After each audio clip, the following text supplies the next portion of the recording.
Bonjour Patrice Franceschi, merci de revenir sur Fréquence Populaire. Tu as été un de ceux qui ont essuyé les plâtres, comme on dit. Tu été un des premiers à venir il y a un peu plus d'un an maintenant. Déjà. Quand les petites... on faisait des vidéos qui n'étaient pas beaucoup vues maintenant. Fréquence Populaire a grandi. J'en suis ravi. Et donc là... Je suis revenu quand même. Je te remercie. Et donc on t'invite pour plusieurs raisons. D'abord, parce qu'on t'aime bien. Enfin, moi, je t'aime bien. Je crois qu'il y a quelques personnes qui nous écoutent qui t'aiment bien. Pour ce que tu représentes, ce rapport au monde, le fait que tu es écrivain, et engagé, romancier, essayiste, aventurier, marin, pilote, combattant, ancien combattant aussi aujourd'hui, et que tu es engagé. Et que tu défends une certaine éthique de vie, que tu plonges ses racines dans le monde grec, le monde romain, en particulier chez les stoïciens. Voilà, donc moi ça me parle beaucoup, j'ai l'impression de ne pas être le seul à qui ça parle. Et donc on va parler de l'Arménie où tu étais récemment, des Kurdes où tu es régulièrement, et leur situation dans la Syrie nouvelle, et face à l'Empire, enfin plutôt la Turquie qui se rêve avec Erdogan un empire ottoman, mais aussi pour ce livre, Dernière lutte avant l'aube, qui est sorti récemment. C'est le dernier roman chez Grasset. C'est le dernier roman chez Grasset, comme toujours chez Grasset. Et donc, te connaissant un peu et ton œuvre, ce n'est pas un roman écrit par de l'IA générative. Ça on peut en être sûr. Ça ne pourra jamais arriver.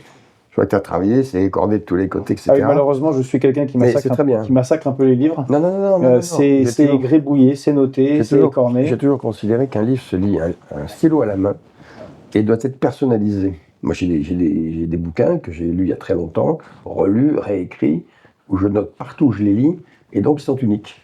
C'est ce que je lèguerai à mes enfants, c'est des livres uniques comme mon nom, c'est très bien. Et pour un conte philosophique comme ce roman, Dernière lutte avant l'aube, il fallait quand même mettre quelques notes. Oui. C'est labyrinthique, donc voilà. Alors c'est un conte philosophique. Hein. C'est un conte philosophique. Tout à fait. On pourrait dire court en nombre de pages, mais qui est complexe en réalité, et qui aborde énormément de sujets que je pense essentiels. Bon, c'est un conte philosophique qui parle de la condition humaine et de la quête de sens. Il y a... Quand on est écrivain, je ne peux pas du côté aventure, engagement purement écrivain, avec une formation philosophique, que l'on a appuyé sur le terrain. C'est-à-dire que c'est quelque chose qu'on n'a pas laissé au niveau académique. Il y a des questions importantes qui se posent au fur et à mesure de l'existence. Et le conte philosophique m'a toujours apparu, mais c'est complexe à faire, surtout que c'est une histoire assez labyrinthique, un tas de personnages. Mais ça pouvait être la meilleure manière de répondre aux questions fondamentales de l'existence, sur le sens et la valeur de la vie. Je l'ai fait dans des traités d'éthique combattante, comme Éthique du samouraï moderne, dont le sous-titre était le plus important, Petit manuel de combat pour tant de désarroi. Là, c'était un essai. Dont on avait parlé justement dans la précédente vidéo. J'ai pu le faire pour ma filleule, qui est la fille d'Andrea Marcolongo, avec qui j'avais écrit Le goût du risque, dans Les lettres à la petite fille qui va naître. C'était 6 mois avant celui-ci. Et puis il y a le conte philosophique, où on peut garder le bonheur de l'invention littéraire, de la création de personnages à qui on donne un destin, et de les impliquer dans ce questionnement. Et là, j'ai imaginé toutes sortes de personnages, je laisserai te poser les questions, mais dans un récit très onirique, qui frôle le fantastique, évidemment, mais pour répondre aux bonnes questions, et en fait, la question de départ est donnée. J'aime beaucoup dans mes romans mettre des exerpes de personnages dont on croit qu'ils sont vivants alors que c'est des personnages d'autres romans et dont je fais parler un de mes personnages, le lieutenant Wells, dans Le naufrage du lieutenant Wells, dans première personne du singulier, et je lui fais dire une phrase très simple dans un journal qui n'existe pas, mais c'est un roman. Toute course en avant vers des buts trop élevés mène à l'abîme. Et là, on a déjà posé le thème du labyrinthe qui va venir sur finalement la quête de sens qu'on peut avoir dans l'existence ou pas. Et si on n'en a pas, à la limite, les choses sont simples. Si on en a, dans quel domaine elles se passent? Et là, je fais se confronter divers personnages qui ont des quêtes différentes, mais qui sont parallèles, qui peuvent se croiser, mais doivent se séparer, ainsi de suite. Voilà. Et le décor a été planté dans les terres glaciales du Grand Nord. On va pas tout dévoiler. Il faut vraiment le lire. Donc oui, c'est un récit initiatique. Il y a les deux premiers personnages sont, ouais, pour faire simple, un homme et une femme, deux jeunes marins, et qui tombent sur un personnage un peu étrange, une vieille dame, un peu folle, et qui poursuit. Alors, dans tout le livre, il y a de la folie. Il y a la folie de Don Quichotte. C'est ça qui est important, parce que sans un peu le sens de la folie, on peut rien faire de grand. Voilà, mais quand on fait des choses trop grandes, on peut s'écrouler. C'est la thématique de tout ça, mais c'est quelque chose qui, pour moi, doit énormément parler à la jeunesse, notamment quand on se pose des questions des routes qu'on va suivre dans l'existence. Donc oui, il y a Mathilde, la vieille dame. Alors, j'ai introduit un autre personnage important qui lui a existé, a priori, qui est Pindare, le poète grec. J'allais venir sur la Pindare. 25 siècles. Moi, quand j'ai lu Pindare, dans la 3e Pitique, quand il dit cette phrase merveilleuse, « Oh, mon âme n'aspire pas à la vie éternelle, mais épuise le champ du possible », à l'époque où je l'ai lu, j'étais très jeune, ça m'a vraiment tout dit, épuiser le champ du possible. Autrement dit, la question de base, la vie, quand on est, même si comme tout bon stoïcien, on sait que nous naissons pour mourir, quand on est, il y a un champ d'existence incroyable qui nous est offert. Et généralement, nous n'en faisons rien. Nous partons dans une seule direction, ignorant toutes les autres. Et Pindare nous disait non, épuiser le champ du possible. En gros, en faire le plus possible. Et ça m'avait fasciné. Et petit clin d'œil, puisqu'il y a aussi du Sisyphe là-dedans. Il y a beaucoup de Sisyphe. Quand Camus écrit le mythe de Sisyphe, qu'est-ce qu'il met en exergue? La 3e Pitique de Pindare. Si les gens la regarder, ils verront ça. Donc c'est un moment des personnages écrits. La vie offrait tant de choix, il suffisait de décider. Exactement. Et la décision là que vont prendre le frère et la sœur, Jean et Sarah, quand ils rencontrent Mathilde, qui cherche Pindare. Il y a eu un livre écrit par un type qui s'appelait Achéron, un mystère, qui avait découvert le lieu où Pindare avait pu épuiser le champ du possible il y a 25 siècles. Alors, c'est la mère de toutes les mères, et tout un truc. Ouais. Ça fait 40 ans qu'elle cherche ça, elle tombe sur les gamins. Mais en fait, Mathilde, elle tombe sur les deux gamins qui, en fait, se cherchent encore. Quel sens allons-nous donner à notre vie? Est-ce qu'en fait, eux-mêmes cherchent eux-mêmes une quête? Voilà, ils sont en quête, ils sont partis de chez eux. Ils veulent être marins. Voilà, et ils veulent être marins, mais ils sont être marins de commerce, être marin pour gagner son pain quotidien ou marin d'autre chose. Et en fait, ce que veulent leurs parents, je crois. Voilà. Oui, il faut que tu gagnes ton pain quotidien, mon fils et ma fille. Et donc, ils trouvent Mathilde qui c'est tout autre chose. Et après, ils rencontrent le fameux Capitaine Hara sur son cargo, le Hurrah. Alors là, des fous furieux. Est-ce que le Capitaine Hara, c'est un peu Patrice Franceschi? On met des personnages Est-ce que Patrice Franceschi a un rire tonitruant? Alors, le Capitaine A, c'est l'homme triste qui rit tout le temps. Il y a des oxymores partout parce que j'imagine ce personnage sur son cargo, c'est des personnages de totale liberté. Ce sont des Cyrano de Bergerac, mélangés de Ulysse au moment de l'Odyssée, et en même temps avec Don Quichotte, évidemment, là-dedans, et la folie. Et eux, lui et son équipage, ils sont même 3, ils se prennent en fait pour une réincarnation des Argonautes, quoi. C'est les fous furieux. C'est génial, c'est pas ça. C'est les fous furieux. Ils disent, nous, nous partez la quête, non pas de la toison d'or, mais d'autre chose, la lance de Don Quichotte. Alors Don Quichotte. C'est sûr qu'il dit, pourquoi pas? Oui. Hein, pourquoi on irait chercher? Pourquoi avant ils pouvaient chercher la toison d'or? Pourquoi nous on n'aurait pas cherché la truc? Et puis d'ailleurs, c'est extrêmement important, puisque c'est ça qui va sauver le monde. C'est parce que la Lampe de Dieu a été faite pour réparer le monde et sauver le monde. Elle a été perdue, elle a été volée par des tas de bandits. C'est pour ça que le monde va mal. Et ben nous, les nouveaux Argonautes, on est 24, il y a Lily l'élastique, ils ont tous des noms de fous, de malades, c'est des fous furieux. Il y a Pierre du Maquis, etc. J'imagine bien de Lily l'élastique, Lulu la science, etc. Et hommes et femmes, et donc, ils se disent, on va partir à la quête de la lance, on va trouver la caisse de la lance de Don Quichotte, on va la récupérer sur un des bandits qui se les changent, qui se les volent les uns les autres. C'est pour ça que le monde va mal. C'est notre quête à nous. Alors Mathilde dit non. Cette quête-là est impossible. Celle de la mère de toutes les mères. Pindare a pu épuiser le champ du possible. Ça qu'il faut quêter. Mais en fait, elle et lui, le capitaine Haha et Mathilde, en fait, je dis à un moment donné, ils auraient dû se rencontrer, rester ensemble pour faire de grandes choses ensemble. Mais leurs quêtes sont parallèles. Donc ils se séparent, chacun dans sa direction. Et après, je m'occupe surtout de Mathilde et de la mère de toutes les mères. et je ne veux pas raconter la fin, mais dans ces glaces incroyables. Et là, j'ai pris un bonheur très grand à décrire les efforts surhumains que tous les trois vont devoir accomplir pour tenter de traverser ces territoires glacés qui n'existent pas. C'est un voyage vers les pays où on n'arrive jamais. Là, ça devient très onirique et très fantastique, mais où en fait, où on sait où on va. Et les choses ne cessent pas de se répéter. Et à la fin, voilà. Donc, ceux qui ne te connaissent pas, tu es un grand voyageur. Tu as fait un peu voyager. Je ne sais pas si au final ça s'est terminé dans ce dénuement, mais tu as fait le tour du monde. Tu es le premier à faire le tour du monde en ULM. En ULM, ouais. Très longtemps. Et là, on a une carte du monde c'est une carte de la fin du 19e. Ce sont les routes maritimes de la fin du 19e partant des États-Unis. Et tu as pas mal navigué autour de ce globe, réellement, sur ton bateau. Avec le 3 Malavideuse, pendant des années. Un petit peu inspiré le bateau du capitaine Ara.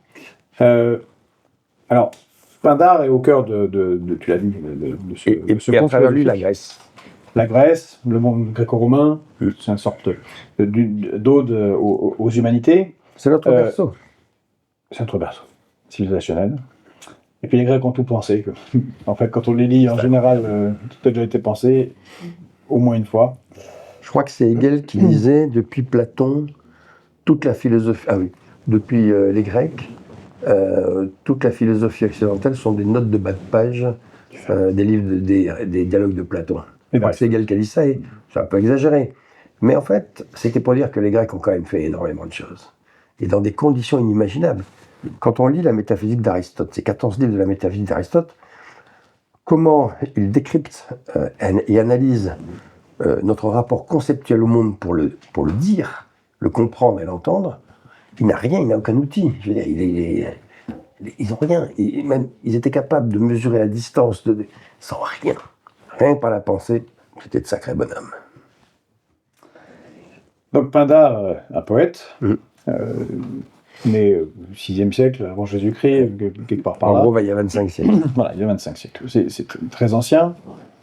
Son œuvre, c'est en même temps un élan vers l'excellence et le dépassement de soi, et la capacité à comprendre les limites.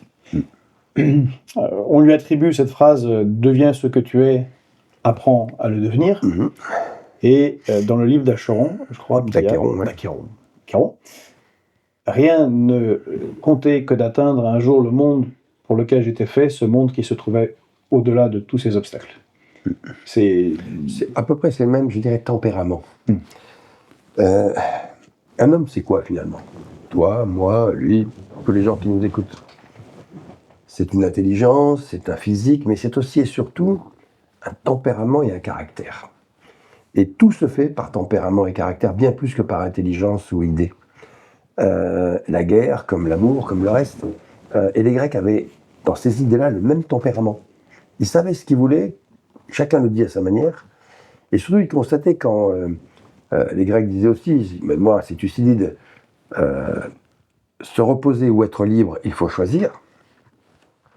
En une seule phrase, ils ont défini ce qu'est la liberté.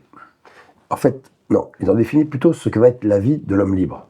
Une très grande difficulté. Si la plupart des gens aujourd'hui, on constate dans notre société occidentale une érosion de la volonté de vivre libre, et les nouvelles technologies ne peuvent que l'accentuer, c'est simplement parce que être libre, c'est un vertige. Quand on n'a jamais été libre, que soudain on le devient, il y a une sorte de vertige. C'est un risque. Oui, c'est un risque immense. Soudain, tout doit passer par soi-même. Les choix, les déterminations, les objectifs, les buts. Alors qu'avant, quand on n'est pas libre... Les échecs. Voilà, tout. Les erreurs. On parlait d'Aristote, mais c'est un livre très technique et très difficile, très abstrait, la métaphysique d'Aristote. Mais dans le livre Alpha de la métaphysique, en fait, c'est pas si dur que ça. La définition de l'homme libre d'Aristote m'avait toujours frappé. Peut-être appelé homme libre celui qui est à lui-même sa propre fin et non pas la fin d'autrui. Voilà la liberté. Et donc ça, c'est très dangereux, très difficile. Il vaut mieux être plutôt, et c'est une tendance générale de tous les peuples dans toute l'histoire, plutôt être dans une forme de servitude. Et quand on relit le discours de la servitude volontaire de la Boétie, on comprend comment peuvent fonctionner nos sociétés dans l'obéissance à un tas de choses et pourquoi on ne se révolte que sur certaines choses, sur certaines libertés, comme la liberté de consommer. Les autres libertés ne sont pas intéressantes. Donc là, les Grecs avaient déjà tout dit là-dessus, et Pindare, plus tard Nietzsche qui reprend tout ça, et bien d'autres, en fait, sont des gens qui ont les mêmes... Nietzsche est un grand admirateur de Pindare. Ils ont le même tempérament, le même caractère. Et on ne fait rien sans caractère. Est-ce que c'est le lien, est-ce qu'il y a un lien, enfin, j'ai l'impression qu'il y a un lien avec Marc Aurèle, qui peut-être a rédigé ce qui pour moi est la plus belle prière. Donne-moi, Dieu, ce que vous voulez, donne-moi la force de changer ce qui peut l'être, le courage d'accepter ce qui peut changer et la sagesse de toujours distinguer l'un de l'autre. Est-ce qu'il y a cette, alors, Marc chez Aurèle, Pindare, cette désir de faire et de faire attention à ce que... Pindare est très éloigné quand même de Marc Aurèle, même temporellement. Hein. Oui, très. C'est du moins 6e jusqu'à présent, 4 siècles, même un peu plus. Bon. Mais Marc Aurèle a lu Pindare. Marc Aurèle est le dernier stoïcien de l'époque impériale romaine, qui est la période sur laquelle on a le plus, où les écrits ont été le plus conservés. Il faut bien voir que les premiers stoïciens, il n'y a rien. Rien ne nous est parvenu que des citations d'auteurs postérieurs. Il faut rassembler tout ça. Donc, le Marc Aurèle qui clôt l'aventure stoïcienne, en tout cas dans sa terminologie existentielle d'école et tout ça, la clôt pour moi, je lui préfère Sénèque. Il y a un certain dolorisme chez Marc Aurèle, ses pensées sont formidables, mais chez Sénèque, que je recommande plus vivement, dans des traités plus courts, où tout est dit, et les lettres à Lucilius sont un chef-d'œuvre, il y a chez Sénèque d'abord un style formidable. Je ne parle pas du personnage qu'on peut contester sur plein de choses, mais quand on lit le traité de la brièveté de la vie, celui de la providence, et ainsi de suite, on a le sentiment, au final, quand on les lit et relit, que l'essentiel a déjà été dit, en fait, sur le sens et la valeur de la vie. Et quoi en faire? La seule question qui vaille, et je reviens au mythe de Sisyphe et à Camus, quand il dit, il va être malheureusement contesté pour ça, que le seul problème philosophique qui est de l'importance, c'est le suicide, c'est-à-dire savoir si la vie vaut ou ne vaut pas la peine d'être vécue, il répond à la question fondamentale de la philosophie. On est jeté sur Terre sans l'avoir cherché, pourquoi faire? Qu'est-ce que ça vaut? Et surtout, en sachant que la temporalité va être très brève. Ceux qui ne cherchent pas à répondre à cette question, je ne comprends pas, et ceux qui cherchent à répondre à cette question, cherchent à trouver des réponses. Mais s'ils ne les trouvent pas, ils peuvent au moins sur le chemin de la réponse faire quelque chose. En fait, ne pas voyager dans la vie comme une valise voyage dans un avion. Et ça, c'est très important. Et se poser la question de savoir pour quelle raison j'ai été mis au monde, et surtout de se dire, et dans les lettres à la petite fille qui vient de naître à ma filleule, Elsa, je lui explique un truc très important, c'est que si tu te décourages un jour parce que les gens te diront la vie n'a pas de sens, tu sais pas pourquoi tu es né ça, au contraire, dis-toi que c'est génial, car tu vas pouvoir lui donner le sens que toi tu veux lui donner. Tu n'es pas prisonnière d'un sens de la vie, c'est génial. Mais nous devons donner un sens à la vie. Sinon, la vie ne vaut pas la peine d'être vécue. Mais cette course vers des buts très, très élevés peut mener à l'abîme.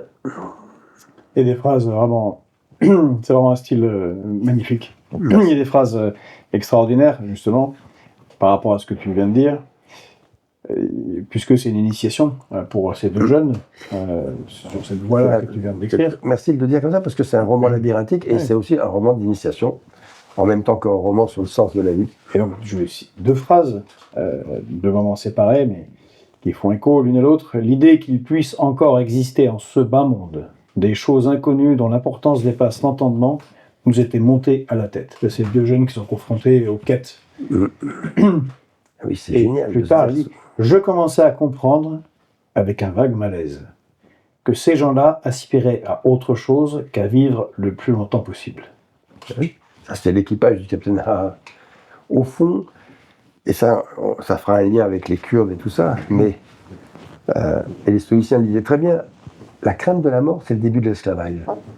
Dès qu'on craint de mourir, alors qu'on sait qu'on est né pour mourir, on est prêt à accepter beaucoup de choses pour vivre le plus longtemps possible. On peut accepter l'esclavage, tout.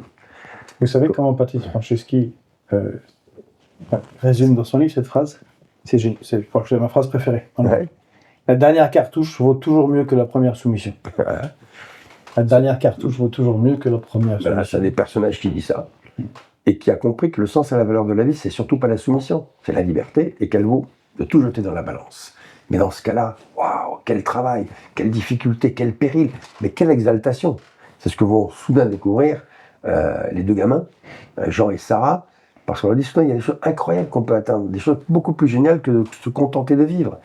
Et quand cette fille de l'équipage dit, en fait, ces gens-là, c'est pas vivre le plus longtemps possible. Est-ce que vous voulez tous terminer dans un EHPAD ou quoi?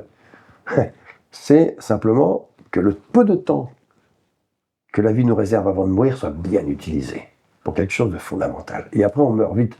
Il faut savoir partir à temps. Et les stoïciens avaient là-dessus de très grandes idées. Les Grecs, c'était la belle mort. Hein, c'était pas terminer dans un EHPAD pour un Grec aurait été. J'ai rien contre les EHPAD, mais ce que je veux dire, c'est que, est-ce que vous vous souvenez j'ai parlé d'un cabin, dans le Mermoz de Kessel, demande à Mermoz, mais un accident pour toi, c'est quoi? C'est un autre accident. Alors, il réfléchit, il dit, l'accident pour un mec comme moi, ce serait de mourir dans mon lit. Et quand j'avais lu cette phrase, il n'y a pas si longtemps que ça, je me dis, voilà, en fait, c'est les mêmes caractères, les mêmes tempéraments. Mourir dans son lit, mais non. Aucun stoïcien n'aurait voulu mourir dans son lit. La plupart ont dû se suicider. Certains sont morts dans leur lit quand même. C'est assez rare. Ou ils sont morts au combat, ou ils ont dû se suicider, c'est le cas ou ont été oxy, c'est le cas de Cicéron, suicidé, c'est le cas de Sénèque. Non. En tout cas, le sens et la valeur de la vie, c'est une puissance inimaginable. Se lever le matin en sachant pourquoi on se lève et à quoi on va servir, il faut le trouver. Et si on ne le trouve pas, se le donner à soi-même. Et c'est ce que vont découvrir les deux gamins, donc c'est le roman initiatique, et peu importe ce qui arrive après. J'ai vraiment pris trop de notes. Quand le capitaine a les quitte, il leur donne un dernier conseil comme ça à débourrer.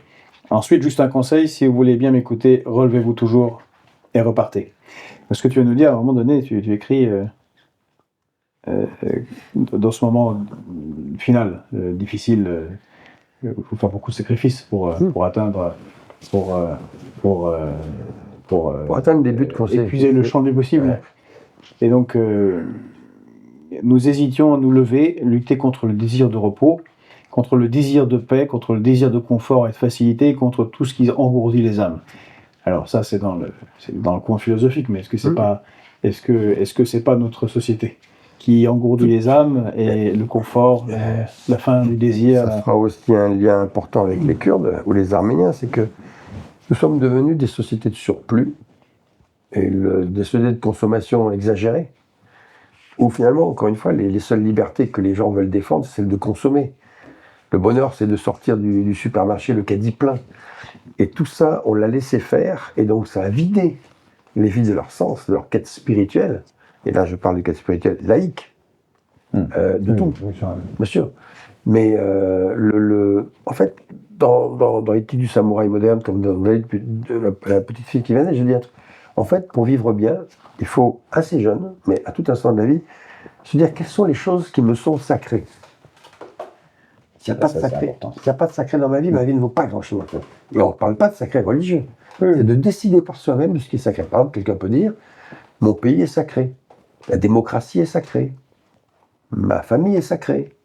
Mais une fois qu'on l'a dit, quand c'est donné ça comme sacralisation de la vie, il faut l'exécuter. Ça ne peut pas en rester comme des mots. Sinon, c'est pas sacré. Sinon, ce sont des Afghans qui disent, tu fais du bruit avec ta bouche. Voilà. C'est une très belle expression.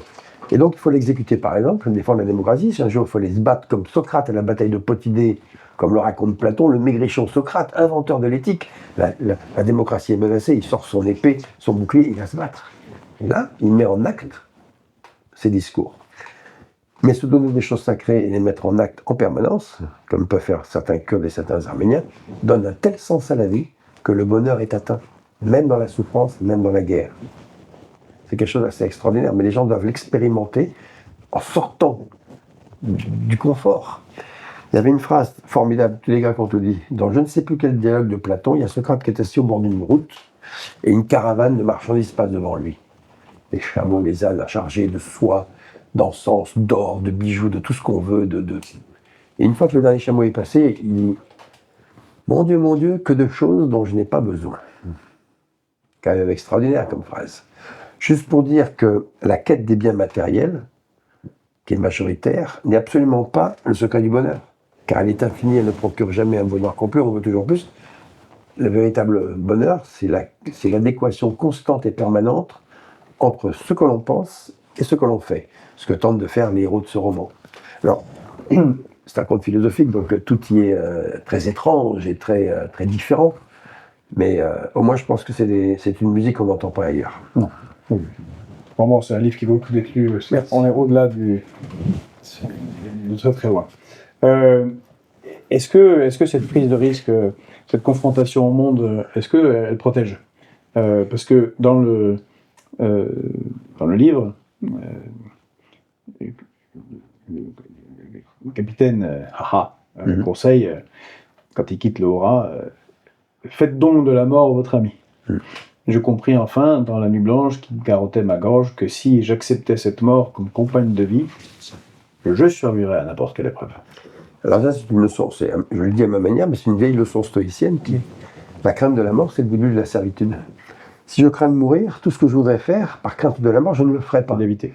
Si par contre je fais de la mort ma compagne, parce que de toute façon, elle sera là un jour.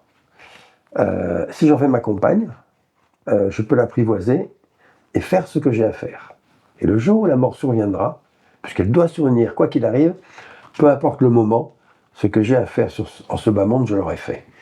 Et le destin, ça c'est une définition personnelle que je donne, à ce moment-là, quand j'ai beaucoup réfléchi, finalement le destin, ce n'est pas l'inconnu qui va nous arriver, c'est la trace que l'on laisse derrière soi. Et ça, si on prend la définition du destin à l'envers, de cette manière-là, ça donne envie, en fait, d'avoir une vie féconde, d'avoir une vie qui sert à quelque chose et qui laisse une trace quelque part pour ceux qui suivent. Là, on peut se lever le matin, travailler 24 heures sur 24, le bonheur est assuré, mais pas le repos. Une parenthèse, par exemple, et je vais défendre notre livre qui est Don Quichotte de Cervantes, vers la page 50 ou 60, très très vite, quand Cervantes imagine son Don Quichotte qui va partir, la défense de la veuve et de l'orphelin, tous les trucs gratuits, désintéressés, la lutte contre les moulins avant les grands dîners, il se dit, un tel chevalier, je ne peux pas le laisser aller sans une devise. Il faut que je trouve une devise. Il en trouve une formidable, qui est, en français, pour parure j'ai mes armes, et pour repos le combat. C'est une devise très stoïcienne aussi à sa manière. En 2 phrases, pour parure j'ai mes armes, pour repos le combat. Wow. Là, il y a de l'exaltation. Là, la vie vaut la peine d'être vécue. Sinon, ça va être safety first, comme chez nous. Franchement, pour un jeune de 20 ans, ça vaut rien du tout.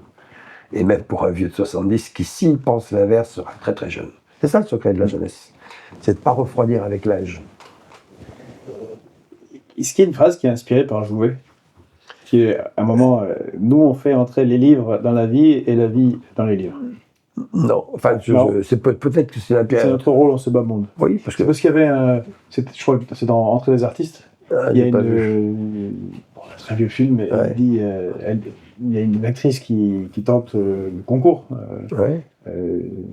Et il lui dit, bon c'était très bien, mais mettez un peu d'amour dans votre jeu et un peu de jeu dans vos amours. Ah oui. Non, je ne connaissais pas ça, mais là, l'idée pour moi, c'est de se dire qu'il faut exister comme dans les livres. Les livres racontent les plus belles histoires, les romans. Quand j'étais gamin, je lisais mes premiers livres, c'était quoi? J'avais 10 ans, c'était le Club des 5, le Club des 7, quand on donnait à l'époque, la Bibliothèque Rose. Je lisais ça, je dis putain, mais ce qu'ils vivent, là, les gamins de mon âge, c'est vachement plus intéressant que moi, ce que je vis. En fait, il faut vivre comme eux, il faut vivre comme dans les livres. Cette idée, elle m'a habité depuis l'âge de 10 ans. Vivre comme dans le livre et après faire des livres. Voilà. D'où le métier qui n'existe pas d'écrivain aventurier. Et là, je fais dire à ces personnages que moi je pense à 10 ans, voilà, nous on va faire entrer la vie dans les livres et le livre dans la vie. Voilà. Alors j'ai une question un peu critique par rapport à tout ça. Parce que c'est formidable comme élan et comme conseil de vie pour des jeunes. Mais la société dans laquelle on vit, comme la société grecque, est faite de division du travail. Et il y a ceux qui sont les égoutiers, qui nettoient, qui font en sorte que la ville ne se transforme pas en un cloaque horrible où tout le monde meurt d'atroces maladies. Il y a des gens qui tressent les cordes des bateaux, qui font les voiles, qui extraient l'essence sur des bateaux à essence. Bref, il y a toute une série de métiers qui ne sont pas des métiers d'aventure, et qui pourtant, sans que d'autres êtres humains les fassent, les aventuriers s'arrêteraient au pas de leur porte. Ouais. Alors, très bien vu. Et dans un manifeste qui est un livre de philosophie politique qui s'appelait Croire et agir, qui était sur l'Union européenne contre États-Unis d'Europe, j'ai essayé de parler, de théoriser un petit peu tout cela, et en disant qu'il y a deux types de métiers. Les métiers de première ligne sont des métiers utiles à tous les autres, et pour lesquels en général on ne paye pas forcément les gens. L'infirmière, l'instituteur, le policier, le pompier, bon, tous ces Je gens-là. me permets une incise, on a bientôt une vidéo qui va sortir sur Philippe Grégoire, l'agriculteur qu'on suit depuis très longtemps, qui travaille 70 heures, 80 heures depuis son grand-père, son père, et il arrête parce que il ne vit plus de son travail. Alors tous ces gens-là vivent très mal de leur travail et ils sont la chaîne essentielle. Pour moi, c'est les métiers de première ligne, les métiers essentiels. Et il n'y a pas de jugement de valeur entre eux, d'ailleurs. L'agriculteur qui nourrit et que moi je ne paye pas, je ne paye pas d'agriculteur. Je vais payer en bout de chaîne la grande surface. Bon.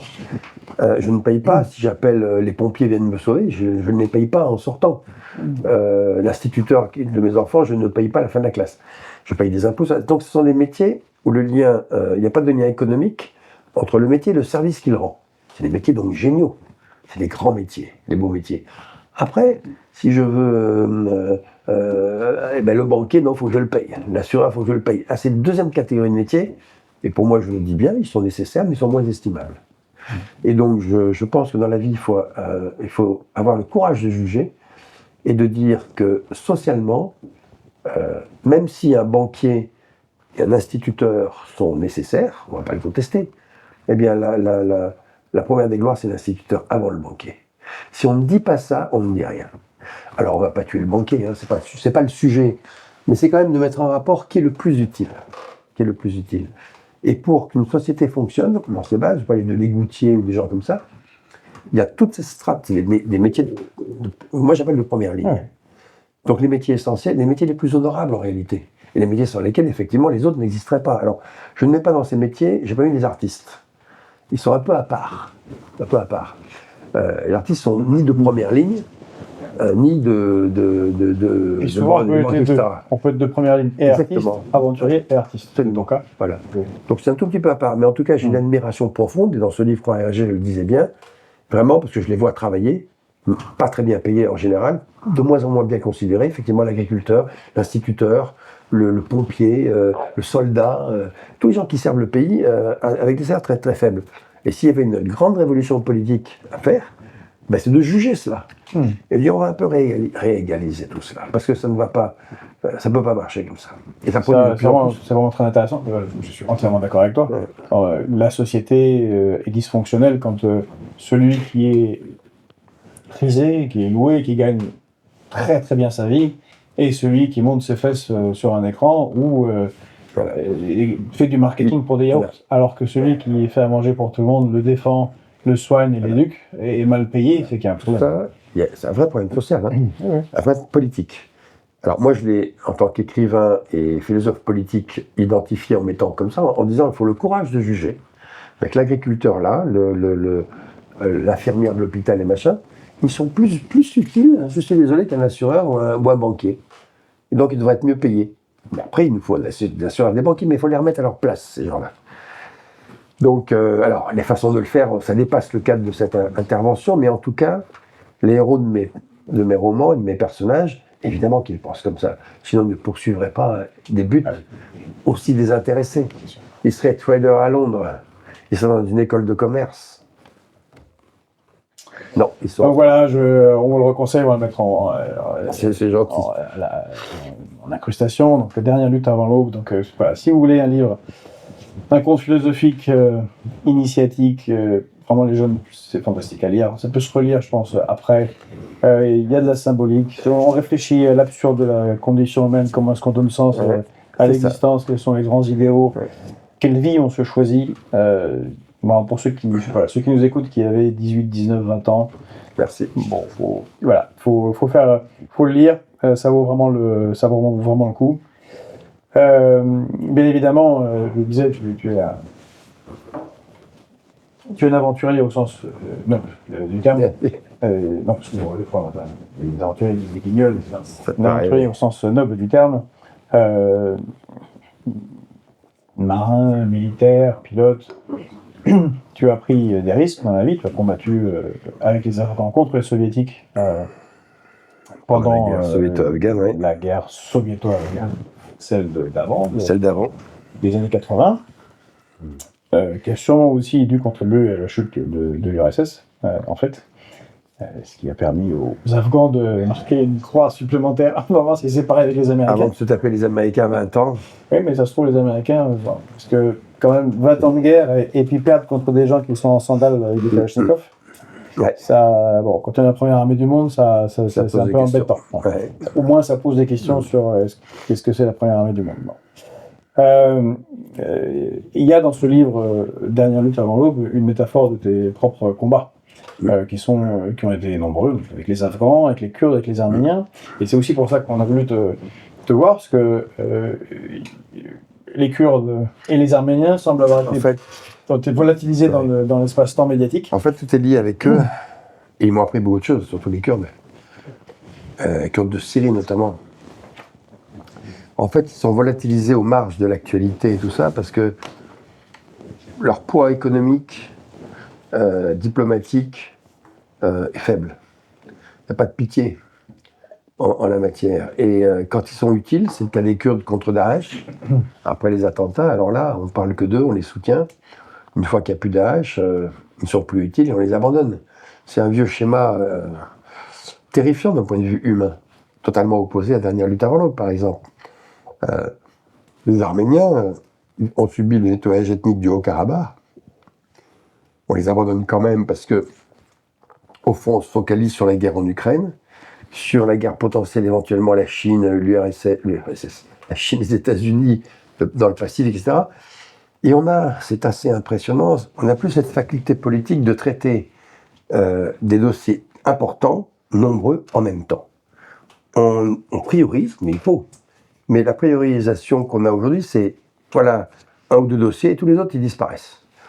Et l'Arménie, comme le Kurdistan, qui sont liés parce qu'ils ont les mêmes ennemis, les Turcs, les Azéris, les frères musulmans et l'islamisme, sont abandonnés, alors que franchement, d'abord ça nous concerne directement, humainement et non politiquement encore davantage, et que franchement, abandonner, c'est le cas des Kurdes, des gens avec qui on a combattu le même ennemi et qui eux ont payé le prix du sang. Je rappelle que on a aidé les Kurdes de Syrie à partir de, en gros, 2014, soit 2014 jusqu'à à peu près maintenant, l'arrivée d'Al-Jolani à Damas, pour combattre Daesh, parce que Daesh avait commis des attentats en France. Et on conseille, encore une fois, on en avait parlé ici, vraiment un autre livre fantastique.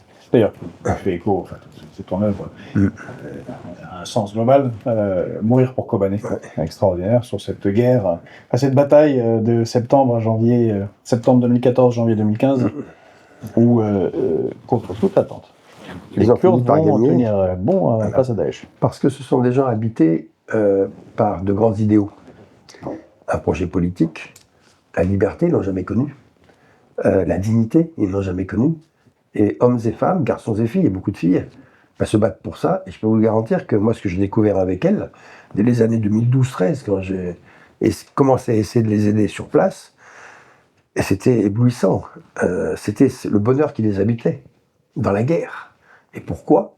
C'est dit, mais parce que je sais pourquoi je me lève, je sais pourquoi je lutte, pourquoi je souffre, et je sais pourquoi je meurs. La liberté, la dignité, la démocratie. Waouh ! Et leur enthousiasme était incroyable. Le secret du bonheur, c'était ça, d'avoir des buts élevés, et prêts à mourir pour ça. 36 000 ont été tués et blessés pendant cette campagne militaire. Nous, Français, avons eu un mort. Ceux qui ont payé le prix du sang. Après quoi, notre ennemi commun éliminé, on les a abandonnés. Mais justement, alors, avec l'arrivée d'Al-Jolani, les choses ont un tout petit peu changé. Ils sont sur la corde raide, ils tiennent la route, mais c'est les Américains et les Turcs qui ont leur destin en main avec les Qataris. Al-Jolani, c'est quoi ? C'est un djihadiste, ancien bras droit du patron de Daesh. un djihadiste modéré en costume.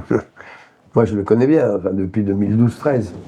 Al-Jolani, il avait quitté Daesh pour venir en Syrie, créer une branche d'Al-Qaïda qui va être Al-Nusra, tout ça, et qui combattait les Kurdes.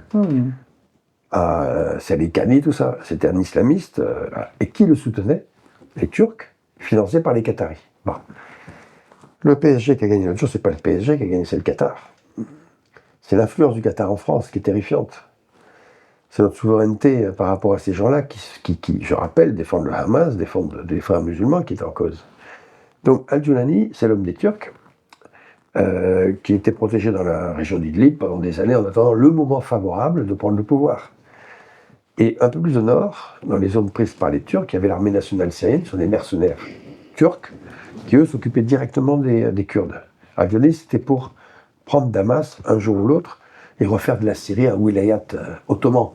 En bref, un pays sous tutelle. Le tout financé par le Qatar.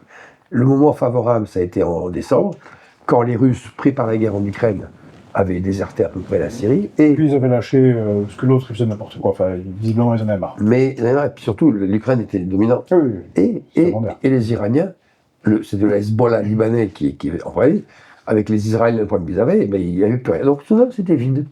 Il n'y avait pas grand-chose pour aller à Damas. Donc les Turcs ont dit, tu y vas. À l'armée nationale syrienne, t'en profites pour tuer tous les Kurdes au nord. Ils ont été arrêtés sur l'Euphrate par les Kurdes, et voilà. Et après, les Américains, plus ou moins, on ne sait pas trop alliés avec les Turcs, on dit maintenant, halte au feu. Les Turcs ont dit à l'autre, tu mets une cravate, machin, etc. Les Qataris ont dit, chez nous, il faut le recevoir, il faut l'adouber. C'est un mec très bien. Et on va garantir, en gros, nous, Turcs, alliés dans l'OTAN des Français et des Américains, on va garantir qu'ils ne seront pas méchants avec les Kurdes, avec les chrétiens et les minorités. Waouh! Il n'est pas méchant. Avec les Alaouites, c'est déjà mal barré. C'est déjà mal barré, même pour lesquels ils attendent le moment favorable. Ça n'a pas l'air terrible. Bien entendu, ce sont des islamistes. Ils ont un modèle de société dans lequel la démocratie est haïe au plus haut point. Pour eux, la démocratie, c'est la plus grande insulte qui puisse se faire à Dieu, puisque c'est l'homme qui décide de ses propres lois. C'est inadmissible. Tu veux dire que ce qui est écrit dans le Monde de Figaro sur LCI, que c'est une renouveau démocratique, tout ça, Je n'ai pas lu, mais ce que je peux dire, c'est que ce ne sont pas des démocrates. Mais c'est même pas que ce ne sont pas des démocrates parce qu'ils sont autre chose. C'est que la démocratie, doit être détruite par principe essentiel, car elle nie l'idée que c'est Dieu qui donne ses lois aux hommes. C'est le Coran, enfin c'est la charia contre le code civil, cette lutte entre les Kurdes et Al-Julani. Bien. Ensuite, il y a tout le reste. Pour les Kurdes, l'égalité homme-femme est essentielle. Chez les Kurdes, tous les postes sont occupés par un homme et par une femme. La démocratie. C'est 30% des combattants, c'est des femmes. À peu près 30% de combattants, mais tous les postes de direction, c'est un homme et une femme. Le préfet d'un coin, le maire d'une ville, tout le temps, partout. Je crois qu'ils arrivent mieux à la parité que nous. Mais il est total, par principe. Ensuite, la démocratie, on en a parlé, c'est une démocratie très horizontale, tout ça. Ensuite, la laïcité. La religion n'a rien à faire dans l'espace public, pour les Kurdes. Oui, Al-Julani, il doit tout prendre de l'espace public. Et on peut aller très loin dans les différences. C'est deux modèles de société qui ne sont pas interpénétrables. Donc, quand les Américains, les Turcs disent « Al-Julani, il va bien se comporter », cédez vos armes, rentrez dans le rang, et en fait, ils leur disent en gros « suicidez-vous ». Et surtout, renoncez à votre modèle de société. Pour les Kurdes, c'est inadmissible. Ça fait 12 ans, 13 ans qu'ils se battent. Ce n'est pas pour demain rendre les armes et se faire massacrer. Donc on ne sait pas très bien ce qui va se passer. Le pire qui puisse arriver, et que craignent les Kurdes, c'est que les Américains leur disent « On vous garantit que tout ira bien, vous déposez les armes. Vous nous rendez à nous, Américains, les armes. » Là, les Kurdes disent « S'ils nous disent ça, on est coincés parce qu'on ne va pas faire la guerre aux Américains. On fait déjà la guerre aux Turcs. En plus, les Américains, les Irakiens, les Syriens, c'est fini. » Et tout n'est pas pareil, je crois qu'ils ont déjà une mauvaise expérience comme ça après la Deuxième Guerre mondiale, où les Soviétiques leur avaient dit bon, ça va tout bien se passer, puis ça s'est mal passé avec les Iraniens. Donc là, actuellement, c'est tout le travail. Pardon, c'est pas grave. Vite d'un coup, puis comme ça, on remet. Tac. Actuellement, le problème pour les Kurdes, c'est qu'il faut un travail politique et diplomatique fondamental. En France, partout ailleurs, pour expliquer qu'ils doivent garder cette autonomie dans le nord de la Syrie. En gros, on va pas dire que la Syrie est fédérale, c'est le souhait, mais on va dire qu'elle est autonome, ou autre chose, régionalisée, mais qu'on garde nos forces militaires, sinon on est mort. Dans ces pays-là, après ce type de guerre, pendant tout ce temps-là, les vengeances sont épouvantables. Ouais. t'as beaucoup dit de ce que je voulais te poser comme question, mais 36 000 morts, Kobané, prise de Raqqa, où tu étais, le 20 octobre 2017, je me souviens de ce que tu m'avais envoyé comme photo, tu m'as dit c'est Stalingrad. Ouais, c'était... Tu as combattu C'était une bataille avec eux, tu as entraîné les unités. Ce que je pouvais. Voilà. Tu étais quand même très proche de tout ça, là, de ces combats. Il était dedans, en tout cas. Bon. Liberté, égalité homme-femme, démocratie, laïcité. C'est sûrement ce qui est le plus intéressant actuellement de votre point de vue, hein, au Proche-Orient. C'est ce qu'il y a de mieux au Proche-Orient. Et là, donc, Joulani qui s'est fait rebaptiser en Ahmed al-Shara. C'est pour ça que je l'appelle toujours Joulani, moi. Oui, moi aussi. Mais ils aiment bien changer de nom, toutes les organisations changent de nom. Mais les djihadistes sont passés à démocrates. Donc, voilà, le djihadiste al-Joulani est devenu le démocrate al-Shara. Et donc, reçu à l'Élysée, premier pays où il fait une visite de cette envergure, bon, ça tombe sur la France, Bataclan, Charlie Hebdo, Marche des Français. J'ai l'impression quand même que dans la société française, au fond, malgré l'effort médiatique considérable pour faire passer la pilule, quand même, il est resté un peu coincé en travers de la gorge, parce que pour le français moyen, je veux dire, celui qui n'est pas aventurier, celui quand même tout n'a pas effacé dans sa tête, se dit, mais là, il y a un problème. Il y a un problème. Celui qui réfléchit 5 minutes, il se dit, mais est-ce qu'on avait besoin d'adouber à ce niveau-là ce type-là? Si on voulait entretenir des relations avec lui, parce que diplomatiquement, il faut parler avec tout le monde. On le fait au niveau des ambassadeurs, des choses comme ça. Mais le recevoir à l'Élysée pour dire au monde entier, finalement, on le reconnaît. Et en rigolant. Ce qu'il faut. Mais ça, c'est le point des Qataris. Je pense que, on n'a pas de preuve directe, mais le poids du Qatar en France est tellement important que, de temps en temps, ils interviennent pour toutes les négociations, hein, entre les Américains et les talibans pour l'Afghanistan, le Hamas, Israël, tout ça, bon. Ils se sont rendus très utiles. Et ils nous ont dit sur plein de choses. Et maintenant, ils demandent le remboursement. Il faut que tu reçoives notre poulain. On a besoin qu'il soit reconnu internationalement. Oh, t'inquiète pas, c'est pas un grand service qu'on te demande, il ne coûtera pas un centime. Mais politiquement, il nous coûte très cher. C'est une sorte de renoncement à ce que nous sommes, de croyances falsifiées en ce qu'est l'autre, et d'insultes à nos alliés, vu tous les gens qu'il a tués. Oui, ce point-là, moi je voyage sûrement moins que toi, mais quand même beaucoup, et je vois ce qu'on pense des pays ce que les BRICS appellent les pays du Sud global. La France, de ce point de vue-là, ils disent, mais à quoi vous jouez ? Vous avez mis la Légion d'honneur à Bachar al-Assad, il a regardé le défilé avec le président, puis après il vous l'aimait pas, puis l'autre il vous fait des attentats, puis maintenant il devient... C'est quoi votre boussole ? Mais il n'y en a pas. Il n'y en a pas. Je pense simplement qu'il n'y en a pas parce qu'il n'y a plus de dimension spirituelle aux politiques. Avant qu'on entende un autre homme politique pour dire, depuis le début, j'avais une certaine idée de la France, je parle d'un certain général de Gaulle, avant qu'on entende ce niveau-là, hélas, beaucoup d'eau va passer sous les ponts. Jamais un de Gaulle n'aurait fait un truc pareil. C'est-à-dire qu'il y a des lignes rouges qu'il ne faut pas franchir, dans l'existence humaine comme dans la politique. Savoir ce que l'on veut, ne pas faire n'importe quoi. Les intérêts immédiats ne sont pas forcément les intérêts à long terme. Donc, un homme politique, c'est quoi ? À mes yeux, il a 3 qualités. 1, il a des convictions profondes. Il croit à des choses. Et sa mission, pour lui, elle est sacrée. 2, il a une vision sur le temps long de ses convictions, sur ce à quoi il croit. Et enfin, il a le courage, sur le temps long, d'imposer ses convictions. S'il manque une de ces 3 qualités, ce que je disais dans Croire et Agir, on n'a pas un homme d'État. On a un politicien, on a tout ce que l'on veut. On n'a pas un homme d'État. Et le problème, c'est que face à nous, il y a des hommes d'État qui ont ces 3 choses.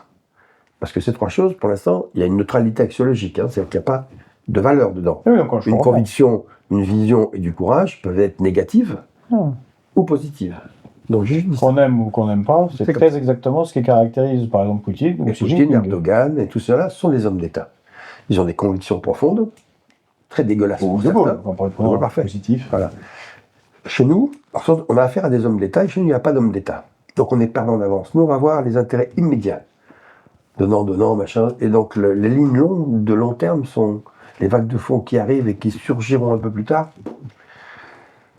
Et donc notre problème, c'est ça, c'est que notre matériel humain politique, franchement, n'est pas du niveau des défis qui nous attendent.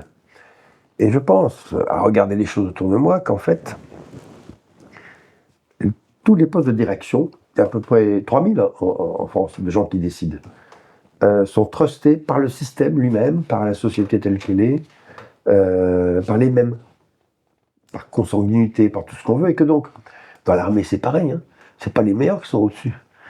Une armée de temps de paix, c'est parfois terrible.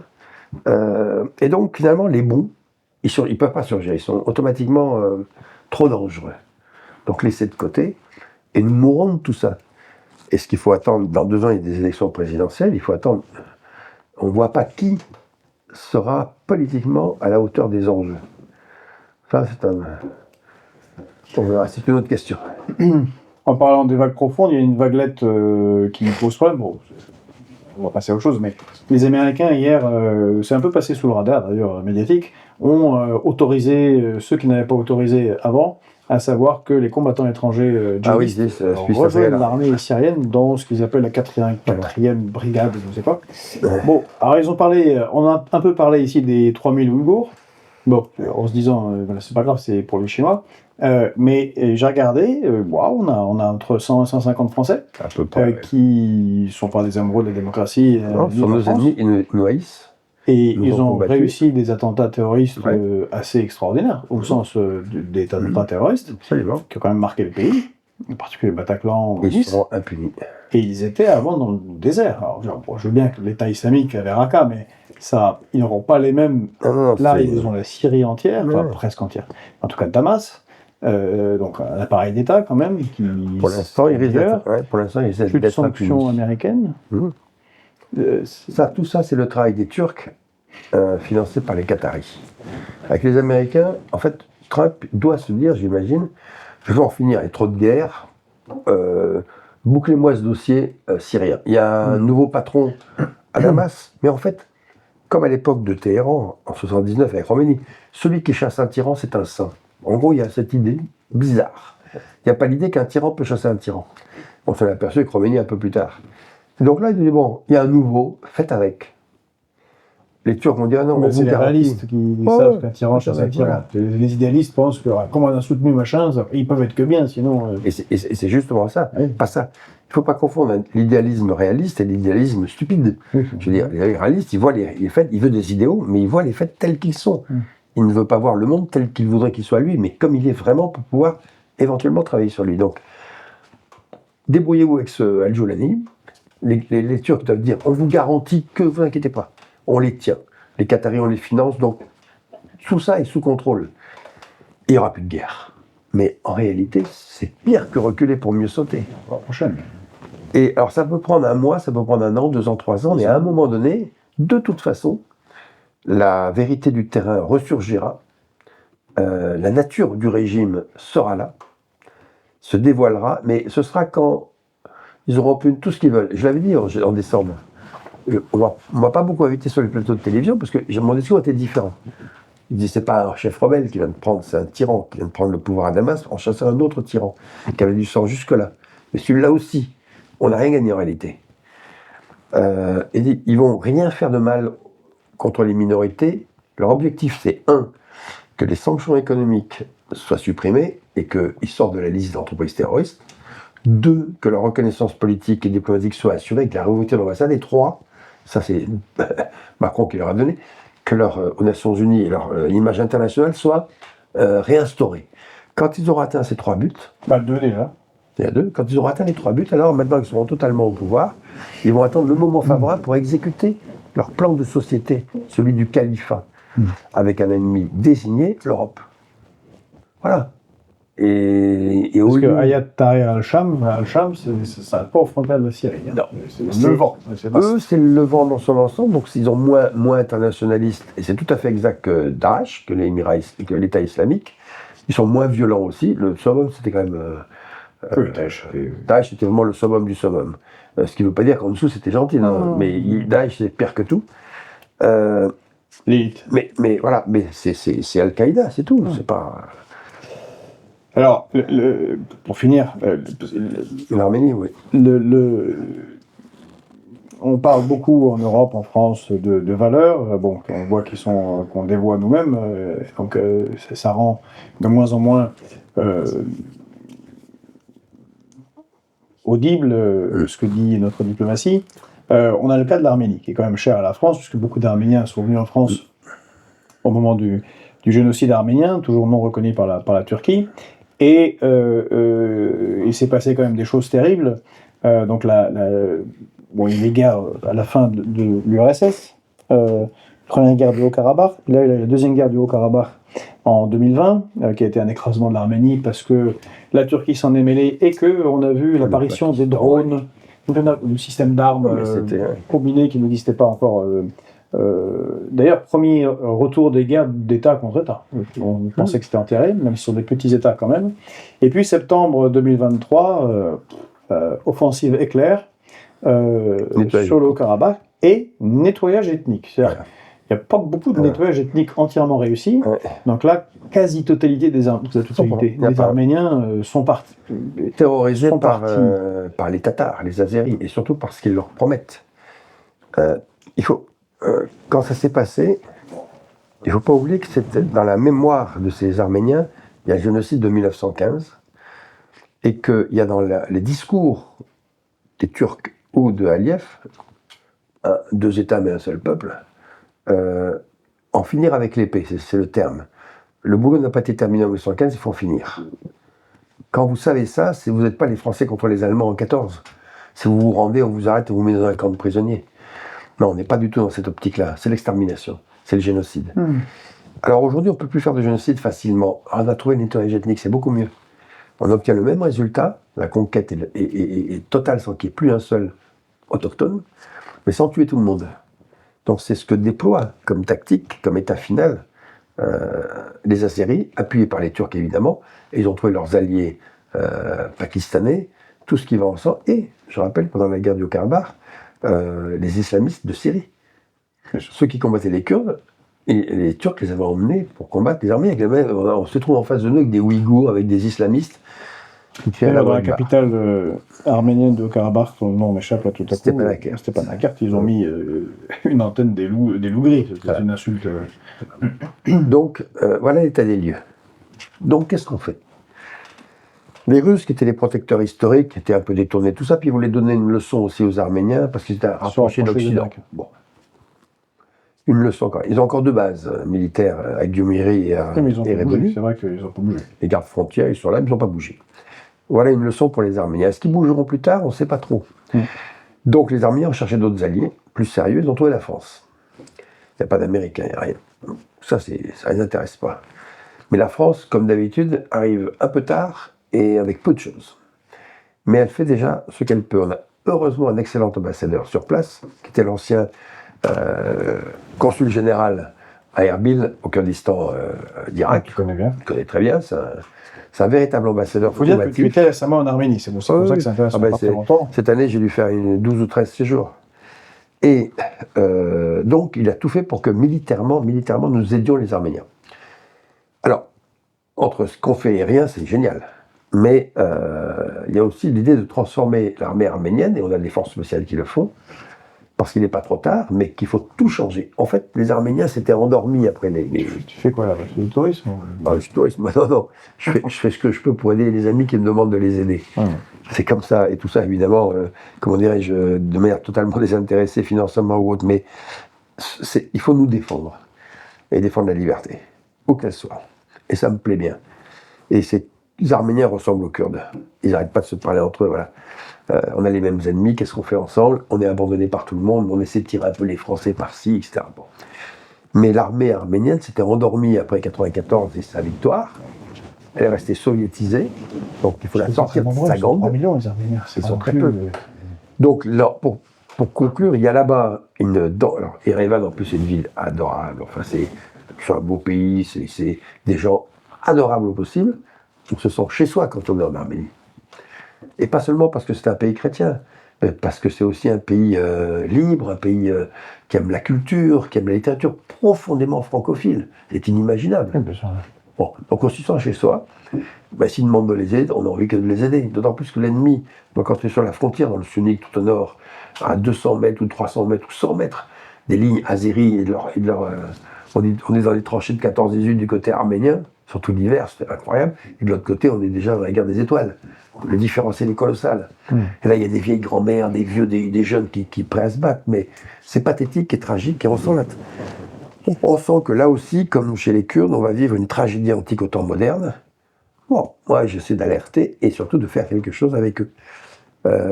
Mais on a, on a quand même ce problème, donc la France fait quelque chose, c'est mieux que rien, comme tu le dis.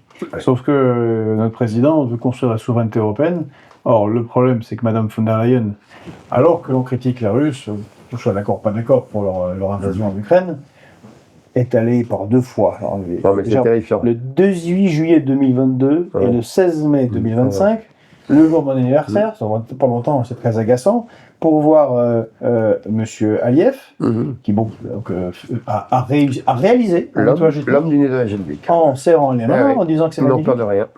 L'Azerbaïdjan, qui par magie a augmenté de 40% son exportation de gaz, sans ouvrir le une business. nouvelle ligne, donc c'est du gaz russe. C'est absolument ridicule. C'est Mais on passe pour des pour des branquignoles. branquignols. Et en plus, l'Azerbaïdjan, parce que genre, minimum, ça demanderait Non, mais- de l'Élysée un coup de fil, parce que l'Azerbaïdjan, si je ne m'abuse, on a trouvé son drapeau Même en en Nouvelle-Calédonie ou encore. Nouvelle-Calédonie, puisqu'il Maintenant. finance la Ouais, guerre de ouais, bien sûr. décolonisation, Bien je ne sais sûr. même pas pour la Corse. Non, mais même pour la Corse, bien sûr. Partout, ils peuvent nous emmerder. Ce qu'il y a de terrifiant, c'est qu'on se dit, mais ce n'est pas possible. Même dans mes cauchemars les plus incroyables, je n'aurais pas vu Ursula von der Leyen serrer la main d'Aliyev. Ah, mais Ursula, elle est allemande, fait ce qu'il veut, mais le Non, président mais français même- devrait dire non, mais. Non, mais c'est l'Europe quand même, je veux dire. Ah oui. On n'aurait pas imaginé ça. Il y a du business. Et comme ils disent, l'argent, il est là où il est, on va là où il est. Bon, il y a du gaz, il y a tout ça. Bon. Et le reste, c'est pas On grave. n'a pas le gaz avec les Russes, ça n'a aucun sens. Mais on fait autre chose. Et puis, pour les autres, ça veut dire quoi? Pour ceux qui nous observent, en fait, on est achetable. C'est-à-dire qu'on peut. La politique du fait accompli paiera toujours. Parce que ces Occidentaux, non seulement ils craignent de faire la guerre, mais en plus de ça, s'il y a du business, ils feront d'abord du business. C'est l'homo economicus avant le mot politicus. C'est ce que je dis dans Croire et Agir. Je dis bien qu'il faut renverser cette tendance. Quand on a des alliés comme l'Arménie, un type comme Aliyev qui a un nettoyage ethnique, on n'est pas en 1915, l'année dernière. On ne va pas lui serrer la main. On va lui serrer la main. C'est pas un ami. Et on ne va pas faire du business avec lui. On va le faire avec d'autres manières. Ou si jamais il fallait, on n'a pas le choix de faire du business avec lui, on doit vraiment lui tordre le bras. D'une manière ou d'une autre. Mais s'aplatir est tellement plus simple. Et la jouissance que ces gens-là, ces autocrates, ces dictateurs, ont de voir s'aplatir l'Occident, qui pour eux les a dominés pendant 5 siècles, c'est une jouissance inimaginable. Mais tout ça, ça ne traverse pas la tête de ces femmes politiques ou des hommes politiques. Parce qu'encore une fois, ils n'ont pas de substance à l'intérieur. Leurs convictions, ils n'en ont pas vraiment beaucoup. Les visions à long terme, pas du tout, et du courage, très peu. Voilà les hommes d'État qu'on a. Et en France, comme en Allemagne, c'est exactement ça. Et pour d'autres pays, un peu plus petits, mais rien à faire. Nous, on ne s'occupe pas des affaires du monde. Voilà, on n'a rien à foutre. Tant qu'on vit correctement, le reste n'a aucune importance. Donc, Oui, parce qu'on malheur a aux parlé de. C'est pas ta zone de prédilection, mais en Pour ce l'Arménie. moment. Non, mais non, tu disais l'Afrique, toi, Ouais. on s'en fiche. Mais là, en ce moment, en RDC, ça fait 25 ans qu'elle. Là, on a le record et au Soudan. historique de déplacement de population. Ah oui, mais- 7 millions de personnes mais sont c'est- déplacées en ce c'est- moment. Mais tout le monde s'en fout. Comme la guerre au Soudan. Oui. Le vrai problème, c'est qu'on ne porte d'intérêt à une guerre, à des souffrances, que si. Il faut 2-3 paramètres. Soit si on en a souffert par soi-même, c'est le cas des attentats, lorsqu'on se réveille, il faut arrêter ça. Soit parce qu'il y a des intérêts économiques très importants. Bon, on nous couperait le gaz ou ceci ou cela, là, on se réveillerait pour faire quelque chose. Soit par lâcheté, quand l'autre nous fait peur. Et on recule, on recule, on recule. C'est ce qui se passait en Europe pendant la montée du Troisième Reich. Moi, j'ai l'impression qu'il faut relire L'étrange défaite de Marc Bloch. Moi, j'ai l'impression qu'on est en 1932-33 en ce moment. Donc, tout ça est très inquiétant, mais comme je dis avec mes camarades kurdes, et je l'ai répété aux Arméniens, ça les intéressait, le pessimisme du constat est nécessaire, mais il engendre l'optimisme du combat encore plus nécessaire. Il ne faut pas se voiler la face. Et quand on a vu vraiment ce qui ne va pas, alors on peut repartir au combat pour avoir un résultat, quoi qu'il arrive. Mais, Pessimisme du constat, optimisme du combat, ben ça résume bien en fait merci. une dernière lutte avant l'aube, puisque voilà, je vous invite vraiment à lire ce livre, parce que vous avez ici un personnage de livre Tu es gentil. et qui, bah oui, si on Oui, se penche c'est un le livre peu comme sur dans ta les vie, romans, ouais. voilà, qui a vécu un peu comme la roman, mais c'est ce que tu as voulu d'ailleurs. C'est ce que j'ai toujours voulu, oui. J'étais un homme libre qui peut aller où il veut. Je crois que ça pourrait être un jour ton épitaphe. Ouais. En tout cas, merci d'être venu sur Fréquence Populaire. C'était un plaisir de dialoguer avec un bon niveau. Et le temps pour le faire. Merci. On pourrait y consacrer encore plus de temps parce que vraiment, il y a toute ton œuvre. Mais on reviendra pour réagir, autre c'est chose. intéressant de revenir dessus parce qu'on n'a pas fait. On a eu Ouais, c'est c'était vrai. parti beaucoup en Arménie et pourtant c'est important. D'autant Ouais. plus que j'avais lu moi la première version Oui, il y a quelques années. Combattre. Combattre. Mm. Bon, ce serait une autre occasion. Ouais. Mais à un moment donné, tout doit se lier. Le politique, au sens noble du terme, la police, la vie de la cité. L'éthique, qui est le gouvernement de soi. Le politique étant le gouvernement de la cité. La littérature, l'art, qui va envelopper tout ça. Et sacraliser aussi la défense de la littérature aujourd'hui, où elle est en danger. Pour plein de raisons, on n'a pas le temps d'en remettre. Et donc tout ça mérite d'être, en fait, coagulé en une seule volonté. Voilà. Allez, vivre le courage du combat. L'idéal, merci Patrice. Merci. Si vous avez aimé, n'oubliez pas de liker, de partager, de faire des commentaires, c'est important pour nous. Et puis, voilà, si vous avez un peu d'argent, 17 €, vous pouvez acheter ce livre. C'est vraiment 17 € très très bien investi. Merci Patrice. Merci. Et à la prochaine. Merci.